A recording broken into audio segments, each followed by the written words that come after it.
Bagaimana kabarnya semua? Alhamdulillah baik Pak. Pada hari ini ada semua ya. Nah, saya coba cek dulu.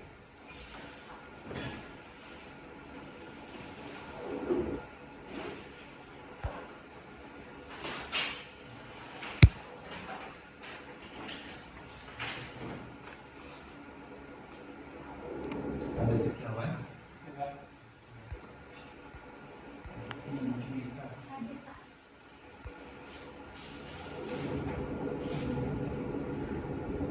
Di bulan nanti.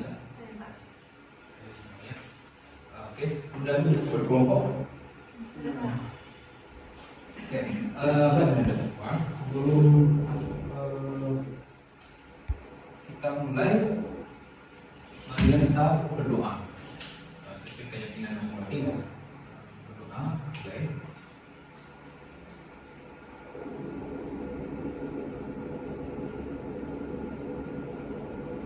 Selesai. Baik, Anda semua. Kita mulai materi utama pada pertemuan kali ini, itu identitas data utama untuk operasional digital UMKM.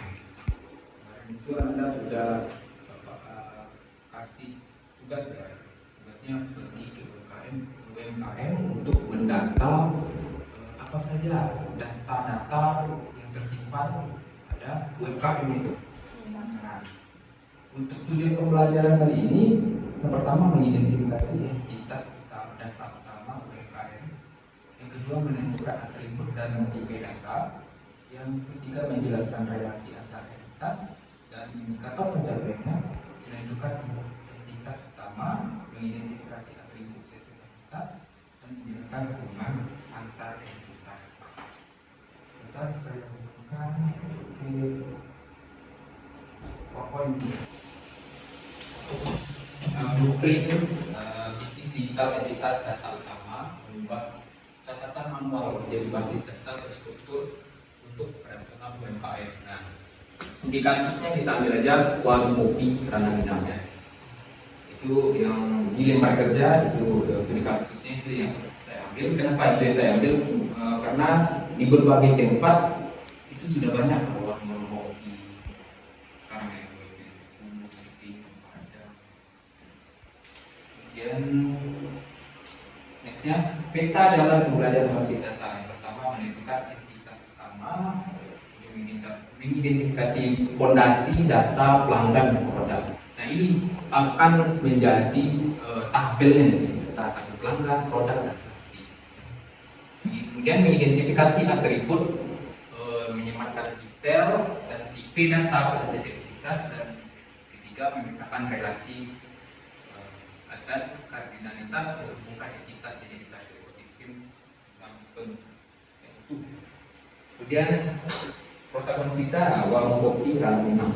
Contohnya yang apa aja, lokasi tinggi, menyanyikan kopi dan cemilan khas. Dan masalahnya apa? Kemudian masalahnya itu pencatatan manual di buku besar menyebabkan duplikasi data, stok tidak sinkron dan sulit merekam laporan harian. Kemudian transisi ke sistem basis data digital untuk operasi real time dan pelayanan pelanggan yang lebih cepat. Oke. Sekarang Anda lihat di buku kerja yang sudah saya bagikan. Nah, kita sudah dulu buka kelompok ya. Nah, itu ada beberapa kegiatan ya, ada kegiatan 1, 2 sampai 5. Nah, di sana itu ada skenario-nya. Nah, di skenario-nya ada berisi ya. Bu Yanti adalah pemilik UMKM warung kopi Kerana Minang di Bukit Tinggi yang menjual kopi, teh, dan cemilan khas Minang. Selama ini Bu Yanti mencatat pesanan di buku tulis dan sering kehabisan stok tanpa mengetahuinya sejak awal. Nah, ia ingin beralih ke sistem digital untuk mencatat pelanggan.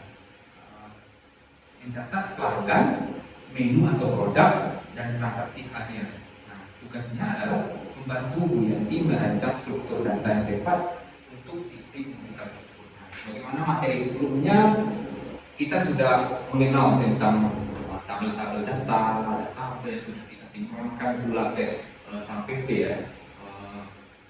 Di mana di sini ada studi kasusnya itu membuat sebuah atau merancang sebuah database.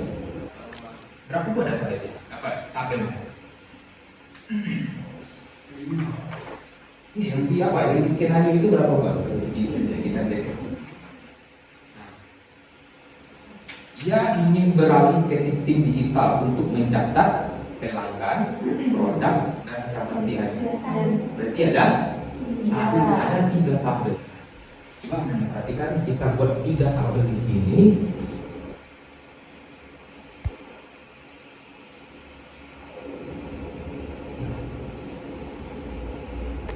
Nah, ada 3 tabel di sini, ada 1. Nah, di database itu ada kumpulan dari beberapa tabel ya. Ada 3 tabel, kita buat 3 tabelnya. 1, 2, 3. Nah, kita tahu ini soal skenario nya. Itu tabel 1, tabel ada tabel pelanggan. Itu pasti. Nah, tabel yang kedua produk. Tabel yang ketiga transaksi.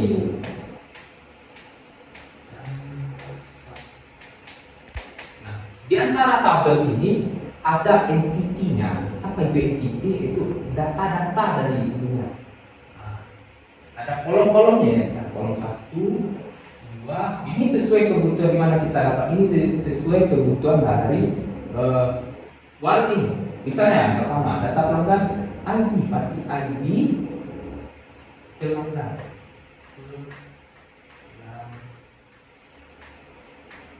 Udah. Yang kedua apa? Yang kedua pasti nomor HP. Kalau untuk publik nomor HP nggak bisa aja ya. Alamat bisa salah. ID. Nah, setelah itu nama produk. Nah, ini juga ada nama ya, nama pelanggan juga ya. Nama kalau boleh ya. Nama pelanggan. Nah, ID produk, kemudian jenisnya apa? Jenis produk. Ini kita buat aja pakai spasi dulu. Sebenarnya tidak pakai spasi kalau database. Nah, kemudian ini kalau ada tambahannya boleh juga apakah ada jenis produk, cukup apanya, bingkisnya bagaimana. Jadi ditambahkan sesuai kebutuhan mereka. Kemudian transaksi. Nah, ID transaksi. Nah, di bagian transaksi itu ada yang namanya pelanggan ini. Pelanggan ini akan melakukan transaksi. Kita kasih ID pelanggan. ID. Nah, kemudian ID pelanggan ada pula ID produk. ID produk. Ini yang base-nya aja juga. Boleh kita tambahkan di sini timestamp namanya, waktunya ya. Time.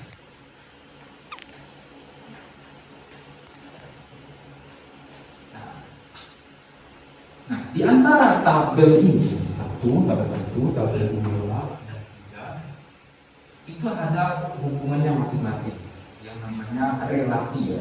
Relasi itu kalau bahasa Inggrisnya foreign key. Nah, foreign key antara tabel pelanggan, produk, dan transaksi. Nah, ada pula namanya primary key. Nah, di antara tabel ini ada primary key-nya. Apa itu primary key? Itu membedakan antara item satu dengan item yang lainnya, atau membedakan pelanggan ID pelanggan satu dengan pelanggan yang lainnya. Nah, ini yang ID di sini ada, kita singkat aja PK. PK itu mati.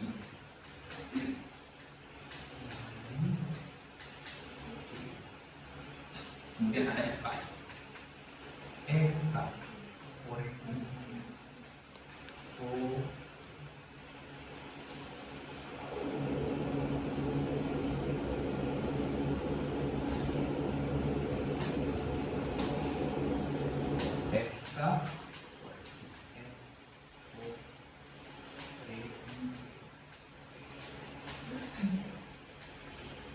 Nah, untuk semua ID itu adalah PK atau prima hati. Ini untuk transaksi itu ID-nya transaksi PK. Kemudian pada tabel transaksi ini ada pula ID pelanggan dan ID produk. Nah, kenapa ada ID pelanggan dan ID produk? Karena dia ada hubungannya antara produk ini kalau kita kasih di.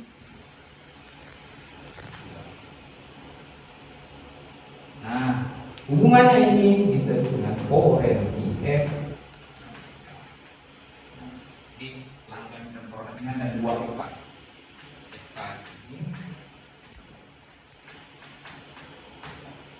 Di sini paham? Nah, jika seorang pelanggan membeli kopi dari yang kita ya, itu akan tercatat ID-nya, misalnya ID-nya 001 pelanggan. Kemudian dia mau membeli kopi shop misalnya, kopi shop, dia produknya dikasih juga di sistem ID produk 001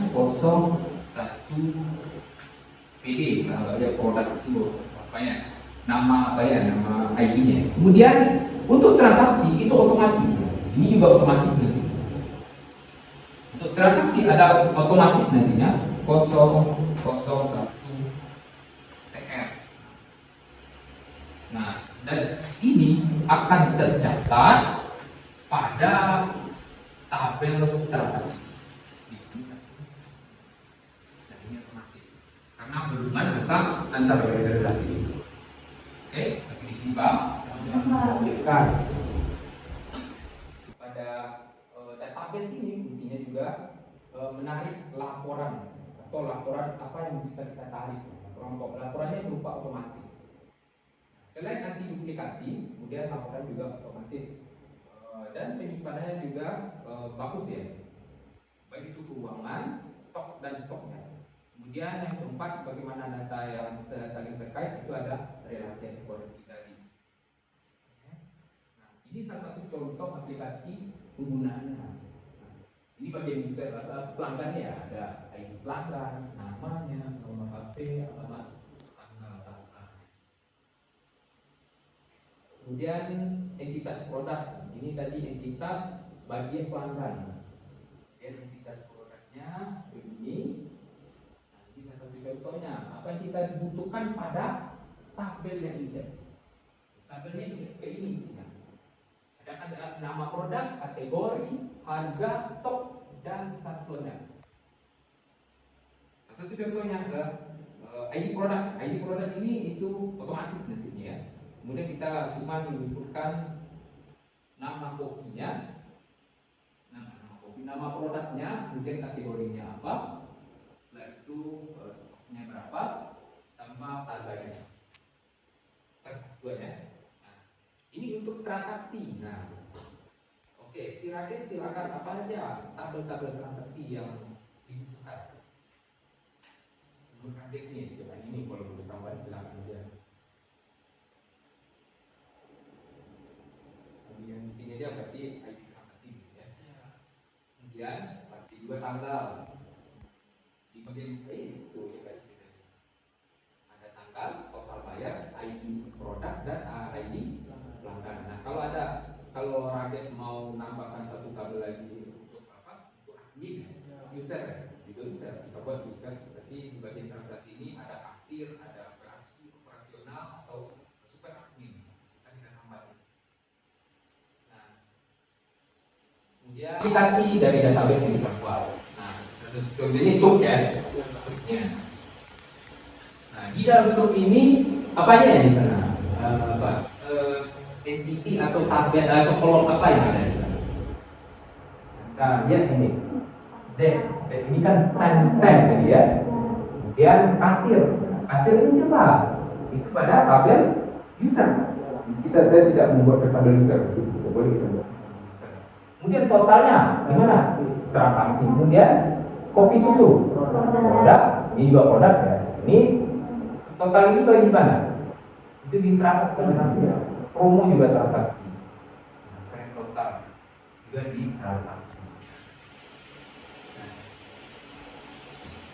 Nah, atribut kritis atau mesin waktu harga. Ini untuk laporannya nanti ya. Bagian bulan Januarinya begini harganya.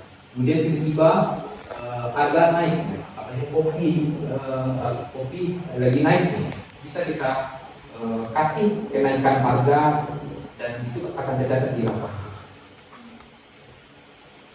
Nah, ini salah satu contohnya. Matriks anatomi basis data lengkap ya. Ini bagian bagian pelanggan yang saya sudah gambarkan tadi ya. Ini produk itu yang kunci yang warna emas itu adalah menandakan PK prima. Kemudian ada tuh kunci kayak ini nih, bukan rantai ya. Kayak ini kalau di SAP itu kunci warna silver atau abu ya. Itu menandakan koreksi. Artinya itu saling berhubungan antar tabel. Ini memuat pada satu database. Nah, mungkin Anda ini saya sudah kirimkan ke WA group. Salah satu salah satu contoh database-nya. Coba kita langsung aja praktek. Ya. Ini soalnya sebenarnya.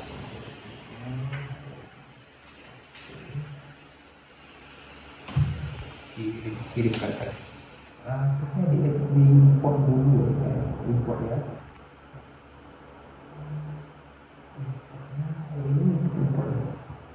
Ini dia. Ini tadi sempat saja tadi langsung kirim. Oke, nama database-nya enggak. Ada di sini. Ini enggak.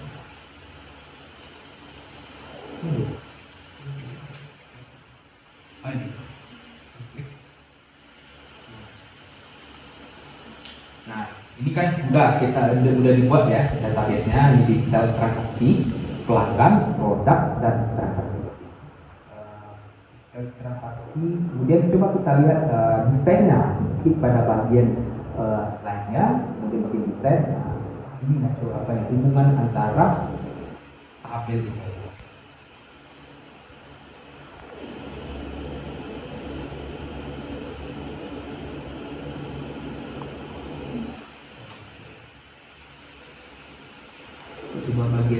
Bagian detail transaksi ini ada detail ya, ada jumlah harga. Oke, silakan diisi ya rubriknya, silakan laporan berikutnya. Disamakan aja, supaya dimintanya di sana di sini yang punya. Ini berdasarkan skenario di atas 4 editan.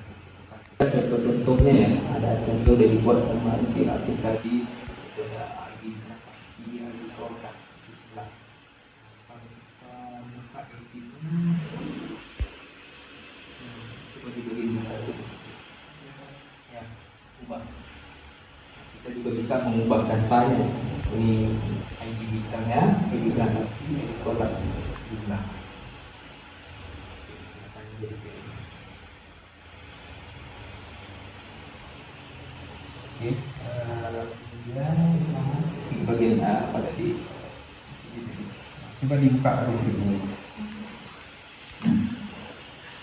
Di sini ada desain. Nah, ini sudah dibuat data pelanggan. Kalau kita buat desainnya, kita lihat itu desainnya bagus ya. Nah, itu tabelnya ya. Nah, itu bisa kita masukkan di sini ada pelanggan, fungsinya apa, fungsinya akan dibuka.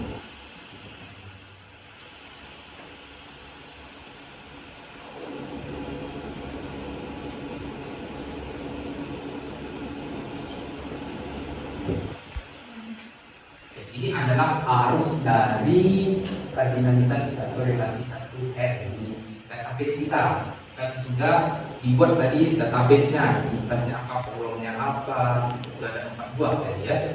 Nah, silakan Anda lihat lengkapi di bagian laporan yang itu sudah saya bagikan tadi. Nah, ini arusnya. Yang pertama seorang pelanggan. Nah, pelanggan ini anggap dia namanya Budi, dia melakukan transaksi 1, 2, dan 3. Nah, pelanggan transaksi kemudian berkali-kali ya.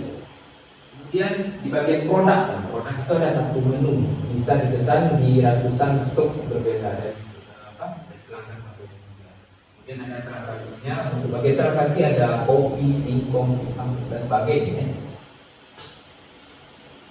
Kemudian ini alur ERD-nya atau diagram entity relationship, nah, hubungan antara entitas. Nah, kita ada entitas pelanggan, ada entitas produk, ada entitas transaksi. Nah, kemudian dari pelanggan itu melakukan transaksi, kemudian transaksi itu ada diproses melalui detail transaksi dan hasilnya produk. Produk ini kalau di pelanggan itu kita kasih produk sampel. Kemudian kalau yang untuk pertikaian sama dia itu stok namanya ya. Hasil akhirnya outputnya di sini adalah stok nanti.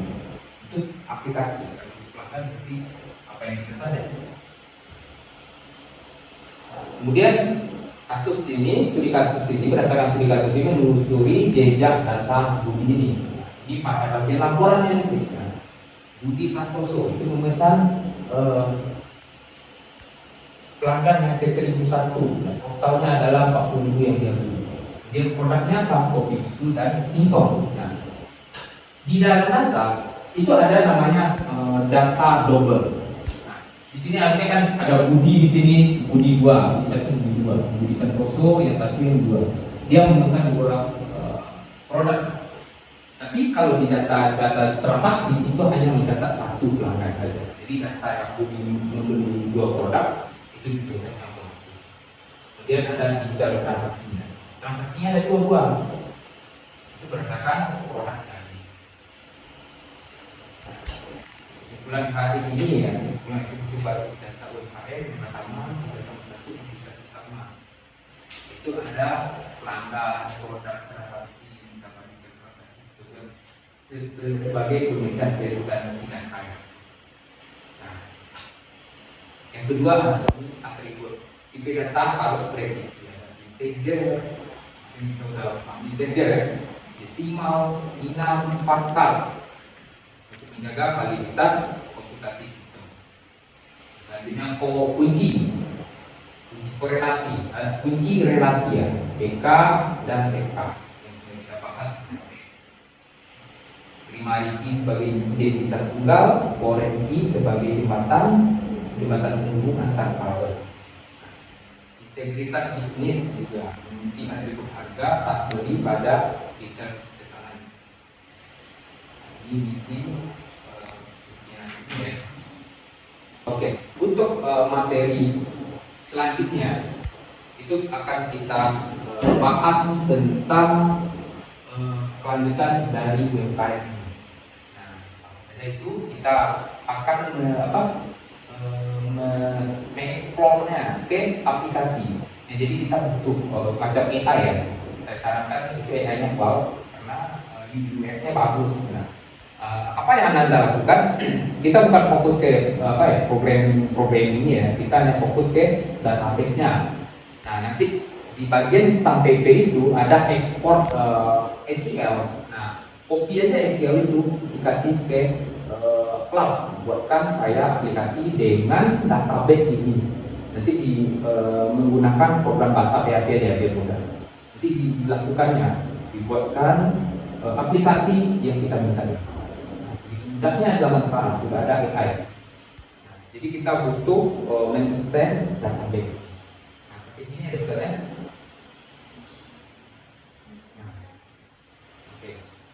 Kalau kita bertanya mungkin menurut si Rakesh, nah bagaimana menurut Rakesh tentang pelajaran hari ini? Saya cukup seru ya. Karena kita membahas database juga kan. Biasanya database itu susah dipahami, datanya banyak. Sekarang dipermudah dengan aplikasi ya. Oke, kalau tidak ada pertanyaan kita cukupkan pertemuan kita hari ini. Kita sambung minggu depan ya. Untuk tugasnya Ananda siapkan UMKM yang ada di sekitar lingkungan Ananda. Tadi datanya itu data uji coba aja. Nah, kemudian data UMKM-nya kita yang real aja. Nah, nanti Ananda berkelompok mengambil data transaksi dari UMKM. Nanti kita kumpulkan di sini, kita selesaikan sama-sama. Oke, kalau tidak ada pertanyaan, sekian dari pertemuan kali ini. Kita ucapkan alhamdulillahirabbil alamin. Sekian dari saya. Wassalamualaikum warahmatullahi wabarakatuh. Waalaikumsalam warahmatullahi wabarakatuh. Silakan.